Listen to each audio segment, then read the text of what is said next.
Good morning, good morning, good morning. Happy Sunday. Happy Health Freedom Expo, everybody. Day 2. That's it. Come on, guys. Wake up. Everybody come on in and here's something really fantastic. First, I really am grateful to be here. And Paul Andrews and Julie Klein, they're amazing people. I've known them for many years. And I'm so happy to be a part of this great organization.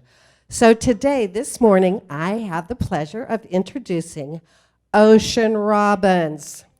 Ocean Robbins is the co-founder and CEO of the 500,000 plus member Food Revolution Network, one of the largest communities of healthy eating advocates on the planet. He has held hundreds of live seminars and events and has touched the lives of millions of people around the world. Let's give it up for Ocean Robbins.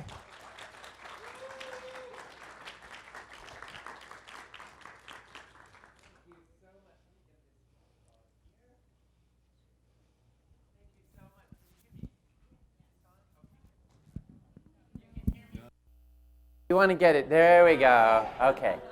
Nice. All right. Thank you so much for being here for what I think is one of the most important conversations of our times. Because the fact that you're here tells me you don't want to put your hands solely in your health solely in the hands of the pharmaceutical industry, or solely in the hands of big agribusiness, or solely in the hands of the government or the insurance companies or the medical industry. You want to put it in your hands where it belongs. And I focus on food. And I think that food is an incredible point of influence. With every bite we take, we are literally casting a vote for the health we want and for the world we want. And what I find so exhilarating is that we now have tens of thousands of studies published in peer-reviewed medical journals, which tell us clearly and consistently that there are certain food choices and certain food patterns that can support us in optimally thriving in life. You know, if you drive your car into a brick wall, the death certificate might say impalement by brick wall. But you know and I know that the real cause of death was bad driving. And in the modern world, we have death certificates with things like Alzheimer's and heart disease and cancer and diabetes and so many other ailments today. And I'm saying, and I think we're all recognizing, that in many cases the cause of death wasn't that disease, that was a symptom. The cause of death was diet and lifestyle choices that made that disease fairly much inevitable. And what is so empowering, I think, is that when we realize the cost of the status quo, we also recognize how much better things could be with a change. We know a little bit about the status quo in our family because my grandpa founded an ice cream company. It was called Baskin-Robbins. And my dad, John, grew up with an ice cream cone-shaped swimming pool in the backyard and 31 flavors of ice cream in the freezer. He was groomed from his early childhood to one day join in running the family company. But when he was in his early 20s, he was offered that chance, and he said no. And he walked away from a path that was practically paved with gold and ice cream to follow his own rocky road. He ended up moving with my mom to a little island off the coast of Canada where they built a one-room log cabin. They grew most of their own food. They practiced yoga and meditation for several hours a day, and they named their kid Ocean. They almost named me Kale. And that was before Kale was cool. For the sake of my social life, I'm very grateful they took the more conservative route when they named their son. But we did eat a lot of kale and cabbage and carrots and onions and other veggies from the garden. And as I got a little older, our family moved to California. And my dad began working on a book that came out in 1987. It was called Diet for a New America. And it inspired millions of people to look at their food choices as a chance to make a difference for their health and for their planet. The media had a lot of fun with the story. They called him the rebel without a cone. He inspired millions of people, and one of them ended up being my grandpa, Irvin Robbins. Now, this is where the story gets pretty interesting. You see, my dad's uncle, Bert Baskin, my grandpa's brother-in-law and business partner, had died of heart disease at the age of 54. My grandpa had lost his beloved brother-in-law and business partner. And now at the age of 70, he was, after eating the standard American diet his whole life, he was facing the standard American diseases. He had serious heart problems, high blood pressure, he had weight issues, and he had type 2 diabetes. And his doctors told him, honestly, he didn't have long to live unless he made some big changes, and they give him a copy of a book called Diet for a New America. My grandpa read it. Not the signed copy my dad had sent him, but the copy the doctor gave him, of course. And he followed its advice. So he ended up giving up sugar. He ended up cutting way down on processed foods, way down on animal products, and eating a lot more plants and whole foods. He gave up ice cream, and he got results. The kind of results we predictably see when people make these kinds of changes. He ended up losing more than 30 pounds he needed to lose. He got off all of his diabetes and blood pressure medications because he no longer needed them. His golf game improved 7 strokes. He was a happy camper, and he lived another 19 more vibrant, healthy years. And when he was finally on his deathbed at the age of 90, my dad and I were with him on his last day. And he said to my dad, he said, you know, I'll be honest with you, when you left Baskin-Robbins, I thought you were crazy. And I might have been right. But thank God some of us have lived long enough to learn a few new things. And I want you to know, and then he looked at both of us and he said, I want you to know I'm proud of you because you're helping people. Do you have any idea how much courage it takes for a man like that to make a change like that? I mean, he had more investment in thinking there's no connection between diet and health than just about anyone who's ever lived. He'd manufactured and sold more ice cream than anyone in the history of the planet. And newsflash, in case anyone missed the memo, ice cream's not a health food. But here he was giving up ice cream, making radical changes. And you know, I admire his business achievements. I admire the company he built and the success he had and the impact he had on the world. He's one of the most successful entrepreneurs in U.S. history. But even more so, I admire his courage to make a change, to recognize that something better was possible, to implement in his own life, and to acknowledge the renegade son who had walked away from his life's work. Can you imagine how much courage that takes? And he was one stubborn cookie. So you know something? If my grandpa could make those kinds of changes, then there just might be hope for the rest of us too. So if ever you feel like you're struggling to change habits, to change ideology, to implement things you know are right, just remember my grandpa did it. And maybe any of us can. Maybe there's hope for all of us that no matter how entrenched we are in our patterns and habits, no matter how invested we are in the status quo, maybe there's always hope for a change. Now, one interesting point here is that my grandpa responded when his doctor gave him the book, not when my dad gave him the book. I don't know if you've ever had this experience or somebody in your life that doesn't eat quite the way you might like them to or makes choices that you think aren't in their best interests. And no matter how much you shout and scream and give them books and videos and YouTube links, they ignore you. Maybe they even get more entrenched and defensive. And then somebody else can come along from a totally other angle and suddenly they're like, oh yeah, good point. Yeah. So sometimes you can't be the messenger, but you do the best you can. You love people. And you recognize that maybe, just maybe, you're planting some seeds, and who knows when they'll sprout. But I believe that we live in a toxic food culture where it's considered normal to eat food that consistently and predictably fuels illness. And I believe that each of us has the opportunity to step outside of that and create something different, and that when we do, we don't just do so for ourselves. We impact culture. We impact communities. We impact what restaurants are serving. We impact what stores are stocking. We impact what farmers are growing. We impact what labels are showing. We impact government policies. We impact farmers and farm workers and practices all over the globe. Food has immense impact. And not just on us personally. You know, food's super personal. What you eat literally becomes you. But it's also political. It impacts the entire planet that we live on. The Guardian recently ran a story about a major study. Researchers analyzed 40,000 farms in 80 countries around the world. They looked at their major inputs and outputs, and they ended up concluding that animal agriculture is responsible for 83% of agriculture's land use on planet Earth, while producing about 30% of the calories, or 30% of the protein and 18% of the calories, 83% of the land. They concluded that if, just theoretically, the entire world went vegan, we would save enough land, 75% of all agricultural land would be freed up, which would be an area equivalent to the United States, China, India, the European Union, and Australia combined. All of that land area would be freed up.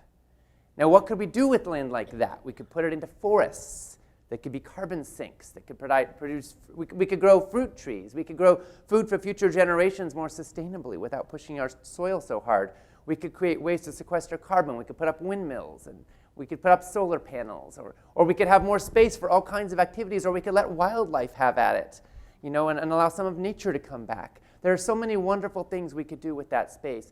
The reality is that anytime you go up the food chain, you're getting a protein factory in reverse, because it takes a lot of calories to cycle grain or soy or grass through livestock. It takes about 12 pounds of grain or soy to produce 1 pound of feedlot beef in the United States today.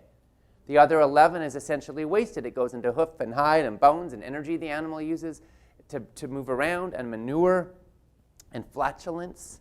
And all of this is a big waste of resources.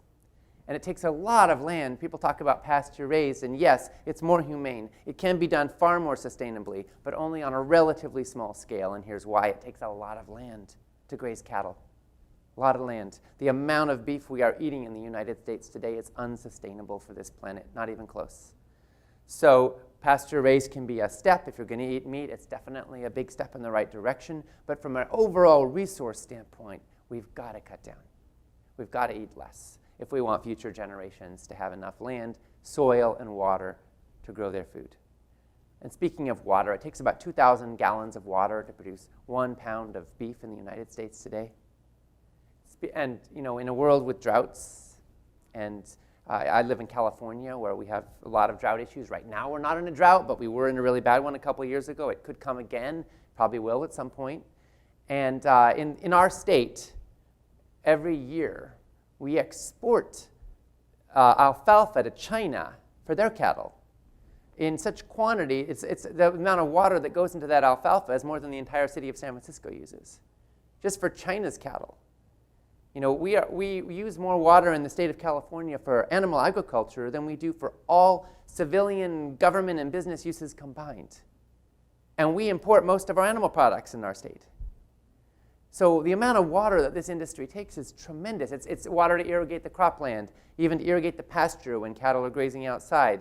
It's water that goes into washing away their excrement and their waste. All of this adds up and is tremendously wasteful. So the good news is that when we eat less meat, we free up land, water, resources, and we help create a more sustainable planet. A friend of mine, Tashka Yawanawa, is chief of the Yawanawa tribe in the Amazon rainforest of Brazil. And a few years back, I was working with him. His people were fighting for their survival, trying to save their indigenous homeland and their way of life.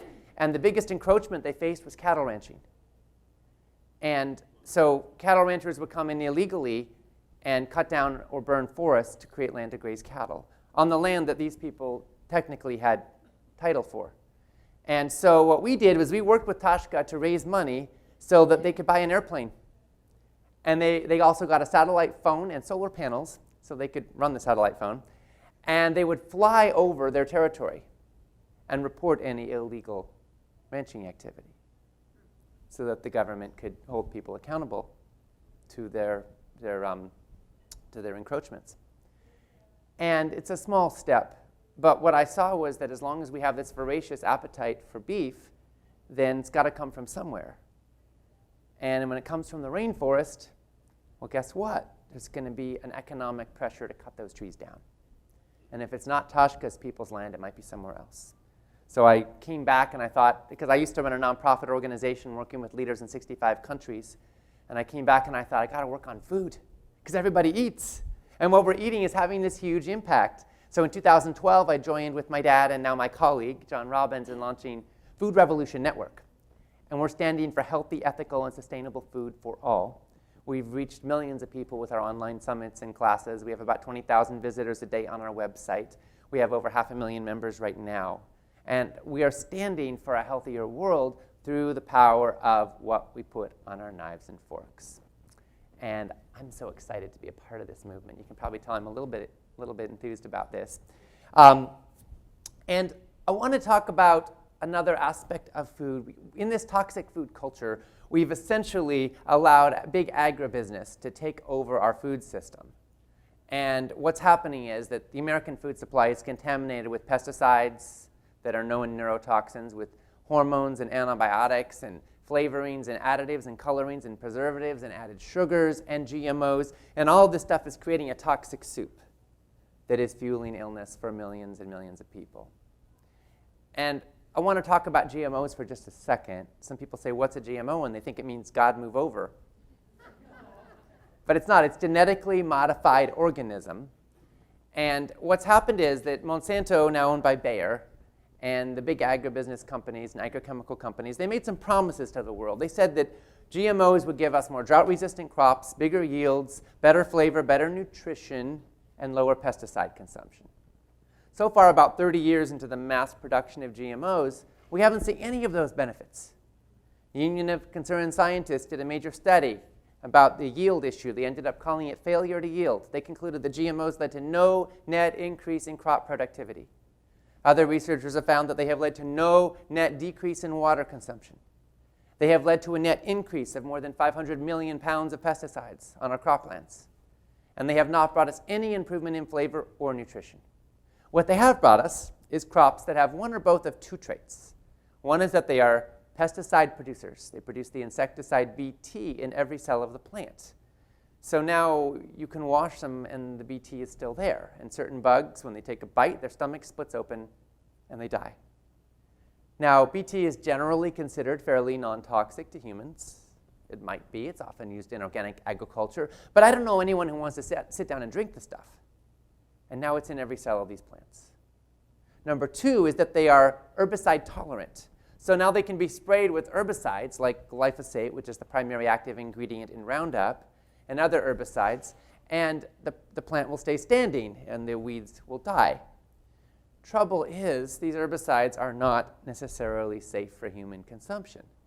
Turns out that glyphosate has been found to be a probable carcinogen by the World Health Organization. It's a known endocrine disruptor. And it's been patented as an antibiotic. So it can actually disrupt gut bacteria. It can kill bacteria in your gut. That's what an antibiotic does, is it kills bacteria. And so what is the impact on human health of all of this use of GMOs on our croplands? Well, we don't exactly know. And that's part of the problem. Because we're all guinea pigs, so to speak, in a mass social experiment with nobody monitoring the data. We think it's probably safe isn't really good enough for me when our kids are involved. But we do know that in the last 30 years, as GMOs have been more and more prevalent in our food supply, we've seen a massive rise in a lot of health problems, including food allergies. I don't know if any of you have noticed how many people, it seems like everybody's allergic to something. Almond allergy rates are skyrocketing. Peanut allergy rates are skyrocketing. Gluten allergy rates are skyrocketing. Turns out it's not just in our heads. Turns out that in the last generation, there's been a 5-fold increase in the number of kids who are hospitalized for food allergy outbreaks. 5-fold increase. This is serious stuff. So why are so many people getting sick? And why are so many people allergic? Well, it's possible that GMOs, that the Bt or the glyphosate could have something to do with it. There are other factors too. We're obviously eating a lot more chemicals of every shape and kind. We're exposed to all kinds of toxins in our environment, in our homes, with plastics. But glyphosate probably isn't helping.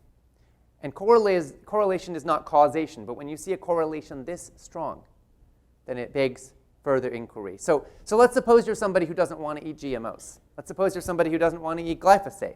What do you need to do? Well, with the GMOs, they're mainly in 5 crops right now. There are some other outliers, but the main 5, the big 5 are corn, soy, canola, sugar beets, and cotton, which is used for cottonseed oil. Now, corn and soy are the biggest 2 of those, and they are used in all kinds of different products, right? So not just actual like soybeans, like edamame or corn on the cob, but like cornstarch and high fructose corn syrup. And so most of our processed foods and hyper-processed foods, virtually all of them have GMOs in them, because there's one or more of these different ingredients that's made from corn or soy. Yeah? Yeah, absolutely. So I said corn, soy, canola, sugar beets, and cotton, which is used for cottonseed oil. There's also alfalfa is really big, but most people don't eat alfalfa, but it does go to livestock quite a bit. And then there are a few smaller ones. So some of the summer squash that you see today, like zucchini and yellow crookneck squash and so forth, is genetically engineered. Some of the Hawaiian papaya is genetically engineered. And there are some potatoes and apples that are not yet widespread, but kicking in soon enough probably into the market, and also GMO salmon. Yeah, not available for consumers yet, but it's been approved by the FDA, and it's probably coming soon. It'll all be farmed salmon, not wild. Let's hope. So those are but the big five, again, are corn, soy, canola, cotton, and sugar beets. And so you go organic with those crops or certified non-GMO. Now, organic is non-GMO by definition, but it goes further than that. It also means they're not sprayed with certain other neurotoxic pesticides, and they're grown without the use of chemical fertilizers, and it's generally a more sustainable way to grow food. It's not perfect, but it's a big step in the right direction. So if you go or USDA organic, that's the sort of best thing, and then next step down is certified non-GMO. And so that's how you do that. But the other piece is that we need to be aware of today is that wheat is now being sprayed with glyphosate as well, even when it's not genetically engineered. Monsanto was looking for new markets, and they said, oh my gosh, if you spray wheat with glyphosate right before harvest, it dries it out faster. And that speeds up the production line, and sometimes farmers can get an extra crop rotation in annually. So now farmers are starting to spray with glyphosate right before harvest. And turns out this is a major source of exposure because it's right before harvest, so there's a lot of glyphosate on the wheat at that point in time. So if you're wanting to avoid glyphosate, then go organic with any wheat you may choose to consume if you do eat wheat. And even non-GMO doesn't cut it in that case. So that's some of the issue with glyphosate. Now, I think GMO labeling would be a nice thing. And it's been one of our major focuses in Food Revolution Network for the last few years. I don't know if you remember, a few years back, there were these ballot initiatives in various states on GMO labeling. One of them was in the state of Washington, and it was Measure I-522 in the state of Washington, and people were going to vote. I think this was in 2014 or 2015. People were going to vote on whether or not GMOs should be labeled in the state. And very popular. Everyone wanted it pretty much. 90% of the people in the initial poll said, yeah, we want GMOs labeled. But then a funny thing happened, which was that big agribusiness and the junk food industry teamed up. And they spent about $30 million fighting this campaign. It shattered state records for amount of spending on a ballot initiative. And they plastered the airwaves with ads telling people that the price of groceries was going to go up $500 a year for the average family if these labels were put on packages, which I don't know where they came up with this number. It doesn't cost anything to add something to a package. I think they were assuming that everybody would say no to that and go organic, and everybody would eat all organically grown foods. And I was thinking, that doesn't sound so bad to me, but if that's what they want. But in any case, that's what the industry came up with. And they made it sound like everybody was going to starve if they had to put these labels on the packages. And so it turns out that that money was almost entirely funded from the Grocery Manufacturers Association, which is essentially a lobby arm for the junk food industry. And we were doing all we could to mobilize our members and get people active in the community. And it ended up on election day that we lost by like a tiny, tiny smidgen of a fraction of a percent. Barely, but we lost. Then it emerged that the Grocery Manufacturers Association had been hiding the identities of its donors.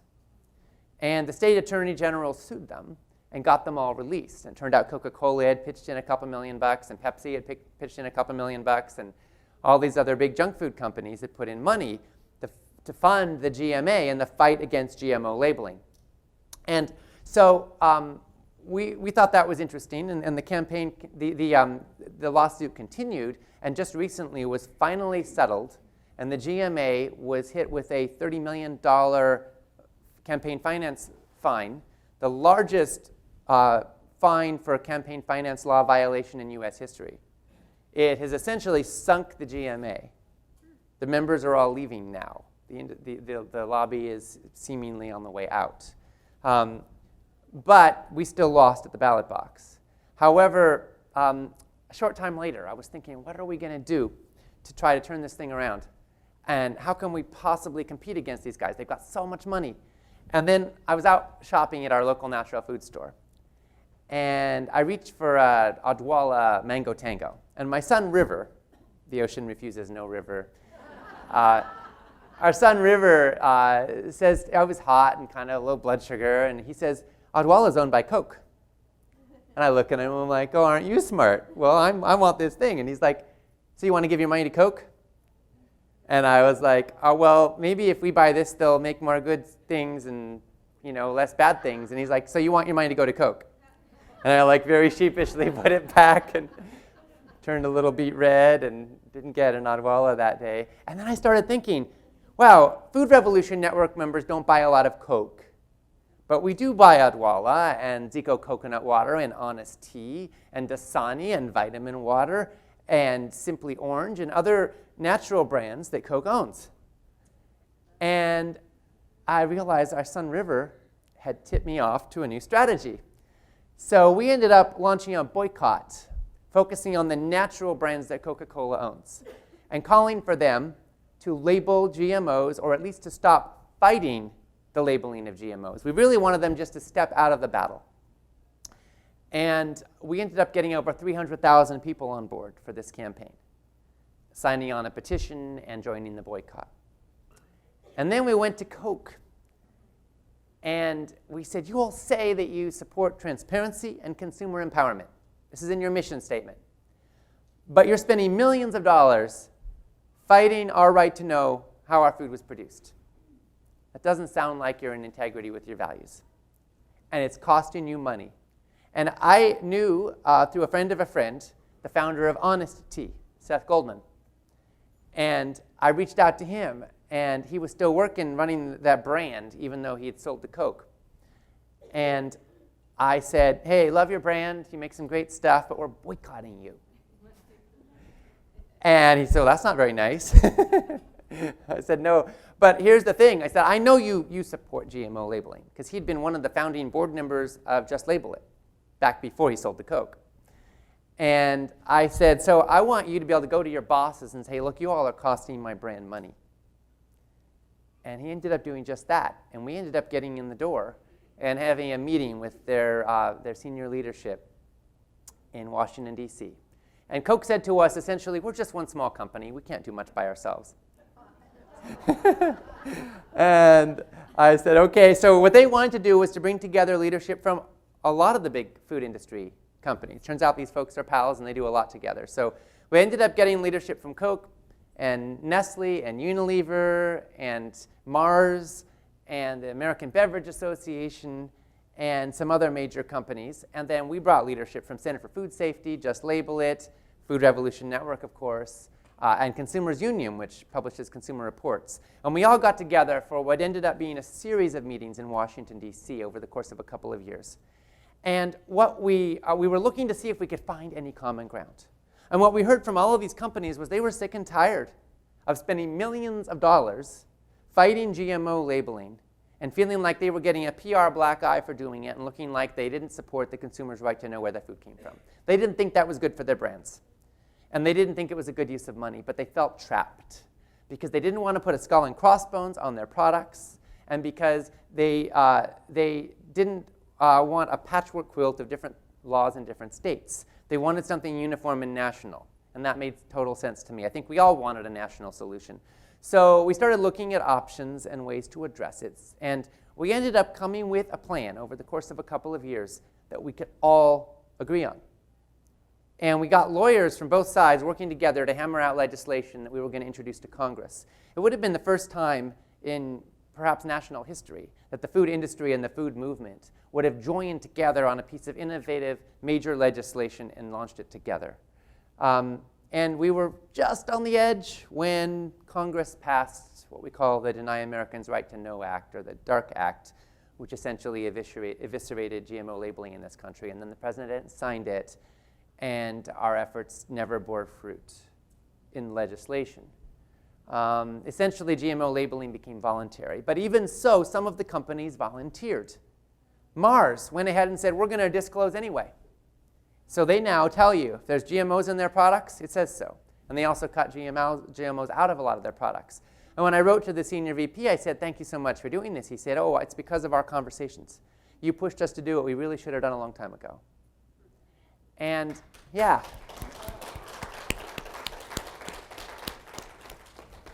And General Mills began to disclose on some of their products. And I'll tell you, even though we didn't actually win on that particular piece of legislation, I learned so much from the process. And I don't know about you, but sometimes when I look at big food and the big food industry, I feel kind of mad. I mean, one of the people in that room was a senior VP of Nestle. I grew up hearing about what Nestle was doing with milk and infant formula in developing countries. I don't know if you know this story, but they would give newborn mothers and their mothers of newborns in the hospital enough infant formula to last just long enough that their milk would dry up. And then that free sample would be over, and they would have to buy infant formula.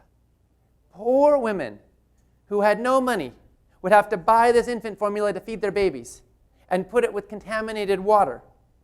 And the number of kids that were dying because of all the dysentery and all the bowel problems from drinking contaminated water from impoverished mothers who were struggling to get food for their babies when their own breast milk was dry was in the millions. And when I heard about that, I thought, that is morally wrong as a business practice. And finally it got exposed, and there were Nestle boycotts, and eventually they stopped that practice, and they changed, and they now will tell everybody breast is best. But this is a company that was willing to do that. And so Nestle was not exactly a company I saw as a hero in the health movement or corporate social responsibility. But when I was with the senior VP of Nestle and we were in these conversations, I realized these folks don't stay up all night trying to figure out how to kill kids or pollute our environment or make us sick. They are in companies whose DNA is to make money.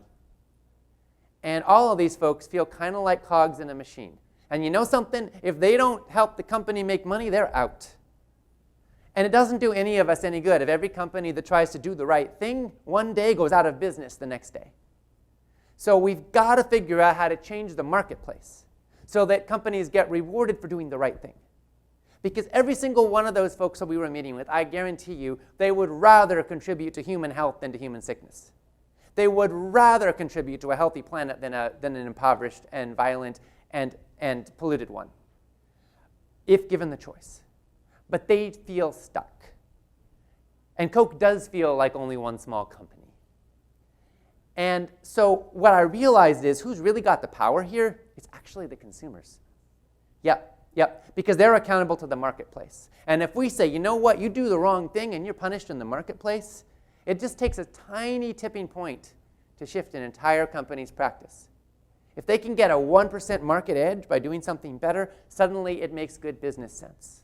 It's why we're seeing this explosion of plant-based options, right? Where we're seeing, the number of restaurants stocking plant-based options and using that language with pride is skyrocketing. It's not because everybody went vegan last year. It's because enough people care and want to move in that direction, and they're showing it with their purchasing dollars that now it makes business sense for Carl's Jr. and Burger King to have vegan burgers. They didn't have some epiphany and realize, oh my gosh, we want to save the planet. Baskin Robbins just came out with 2 vegan flavors. 29 to go. There's still, I took my kids out. I wanted to taste it. So we go out for a Baskin Robbins, first time they'd ever been in one of those places. And we got a vegan ice cream. We shared one between the 3 of us. They thought it was so sweet. They were like, this is disgusting. I was like, all right, we did something right. How many 18-year-olds are responding that way to ice cream, right? and that, I think that shows something important. And the something important is that your taste buds can evolve. and they can change. And there are studies now coming out showing us that your saliva changes too. Some people eat vegetables and they taste bitter. Other people eat vegetables and they taste sweet. And the biggest difference is how often you eat vegetables. The more you eat vegetables, the sweeter they will taste. Your saliva actually secretes proteins. It learns how to be in a symbiotic relationship with those vegetables, secrete those proteins so that they taste sweeter. And so healthy eating can be habit forming. You can actually have a late night craving for kale. I've seen it and I've even experienced it. It does take some practice, but it can happen. What's that? All right. Yeah. So we can learn to love foods that love us back. And when we do, our whole world changes. One person who learned to love foods that love her back through a very interesting path was a woman by the name of Kate McGowie Smith. Kate's from Calgary, Alberta, Canada. A few years back, she was in pretty bad shape. Kate was diagnosed with severe heart problems, lung problems, and type 2 diabetes. She was 90 pounds overweight. She had to be hooked up to a 20-pound oxygen tank in order to breathe. She lost her eyesight, and she was in a wheelchair, unable to walk. Kate had 2 small children. Her doctors told her there wasn't much hope, and the best thing she could hope for was a lung transplant, which might save her life. Otherwise, she probably wouldn't live 3 years. And they advised that she have a good will in place because her children might not have a mother much longer. But Kate was not willing to accept this diagnosis as her fate. So she ended up watching a movie called Forks Over Knives. Some of you may have heard of it. And she didn't watch it, but she heard it, to be more precise. And she made some really big changes. She ended up giving up all animal products, going 100% whole foods, plant-based. She snacked on greens 6 times a day. She taught herself to cook, blind, in a wheelchair, hooked up to a 20-pound oxygen tank. And she got results, massive results. She reversed her diabetic retinopathy and got her eyesight back. She reversed her type 2 diabetes and got off all of her meds for that. She reversed her obesity and lost 90 pounds. She got out of her wheelchair and could walk and even run, and she got off her oxygen tank and never needs it again. Kate still has some lingering kidney problems. She only has 12% kidney function, which was something that will probably never recover from the diabetes and the impacts of that. But she hasn't needed dialysis because her diet and lifestyle are so pure. She told me, so these changes didn't just impact Kate. Her husband followed along with her, and he reversed his diabetes. Her son reversed his diabetes and lost 70 pounds. And Kate has now become a health coach, trying to help inspire other people to make these kinds of changes. She has seen what is possible. And when I was talking with her about all this, she told me, she said, I don't expect to have a lot of money to leave my kids when I die. But I think I'm going to leave them something a lot more important, which is a living legacy of health. At the end of the day, that's worth more than money, isn't it? Yes, it is. Yeah. Because I don't know a billionaire in the world who wouldn't trade it all to get their health back when they're sick and suffering and dying. Right? And the reality is that what we eat is the cornerstone of the health that we all long for. And Kate has proven that. And I don't know about you, sometimes I can feel a little bit complaining about life, like things don't go the way I want them to. And I get mad and frustrated and disappointed. Feel like a bit of a victim. I can even mope sometimes. And then I think about Kate. There she was, blind in a wheelchair, hooked up to a 20-pound oxygen tank, given virtually a death sentence by every doctor she talked to, unable to see or walk. And she taught herself to cook. She snacked on greens 6 times a day, and she turned it all around. And suddenly my problems look pretty small.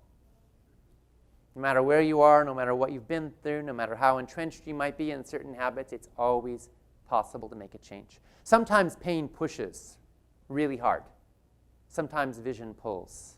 We're all motivated by different things. Some people are motivated because they want to dance at their grandkid's wedding. Some people are motivated because they want to live till tomorrow without being in agony. Whatever your motivation is, I want to honor it, and I want to support you. I want to make your life a little easier, a little more joyous, a little more satisfying and fulfilling. And I want to remind you that you are part of a global movement, a global food revolution. Let me just see where we are on time here. Okay, good. We have time for another story. And it doesn't just impact us, it also impacts all life on this planet. I recently wrote a book called 31 Day Food Revolution, came out this year, became a national bestseller. I'll actually be signing copies outside when we're done if you're interested. And as I was researching that, one of the people I talked to was a man by the name of Craig Watts. Craig was a chicken farmer in North Carolina. He'd been growing chickens for decades on his farm. He had about 20,000 birds in a couple giant warehouses. And he was in the Purdue system, which means Purdue told him everything to do, provided all the equipment, and he sold all of his stuff to Purdue. And Purdue made him, by contract, follow certain protocols.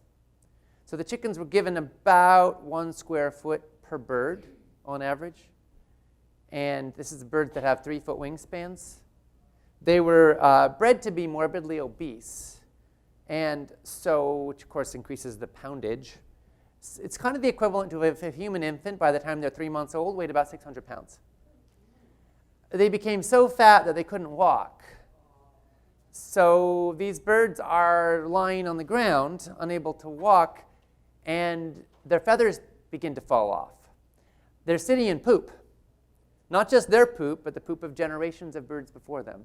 The warehouse floor is cleaned every 2 or 3 years. So it's covered in chicken fecal material. They develop sores when their feathers fall off and they're sitting in poop all day long. And some of those sores become infected, even though they may be given antibiotics. So about 5% of the birds would die before they were killed. So Craig would walk around his warehouse, and there's literally dead bodies littering the floor and abject misery everywhere. He was, by contract, forbidden from opening the windows or giving them any natural light, in fact, because fresh air and natural light could stimulate movement, which would bring down feed conversion ratio.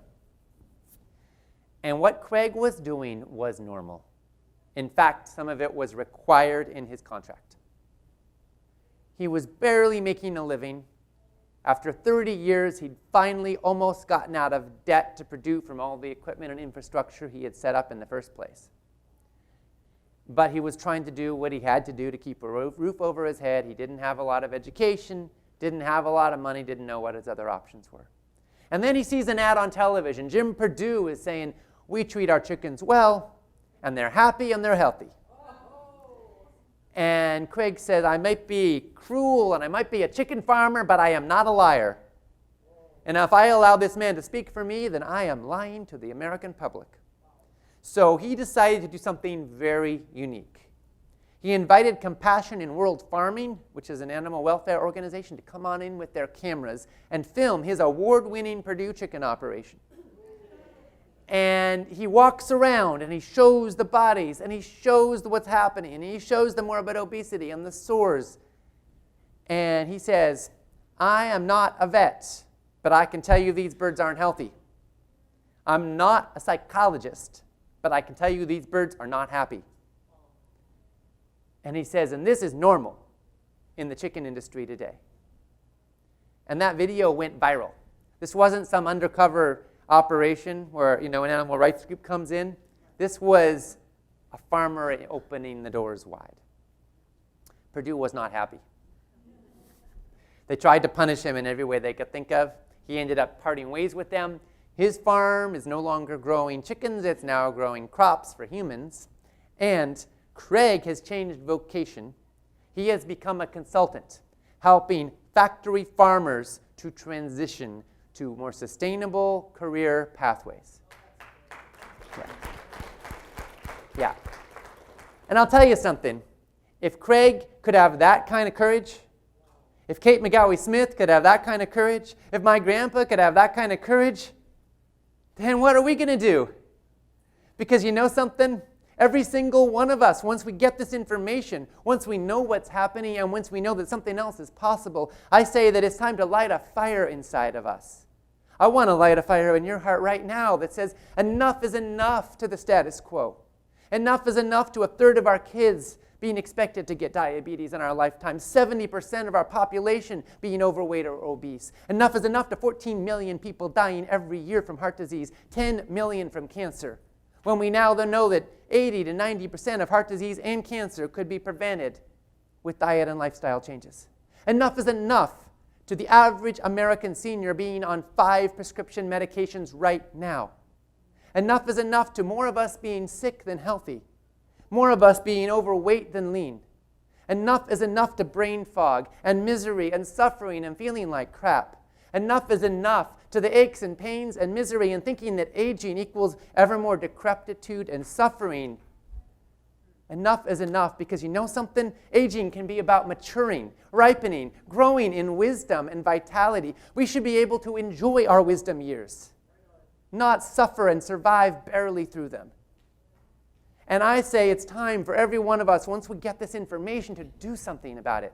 George Bernard Shaw said, "This is the true joy in life, to be used for a purpose recognized by yourself as a mighty one. To be a force of nature instead of a feverish clod of ailments and grievances, complaining that the world will not devote itself to making you happy." He said, "I'm a member of the community. As a member, it is my privilege to do for it whatever I can before I die. Life is no brief candle to me. It's more of a splendid torch, which I want to burn as brightly as possible before handing it on to future generations." So I want to thank you for all the ways that you burn your candle or your torch as brightly as you can, for all the ways that you participate in building a future that is worthy of our children and our grandchildren. I want to thank you for all the ways that you vote with your knife and fork for a healthier life and a healthier world. And I want you to know you are not alone. There is a global movement of people all over this planet who are standing up and rising up and saying, enough is enough. It's time for something better. So I thank you so much.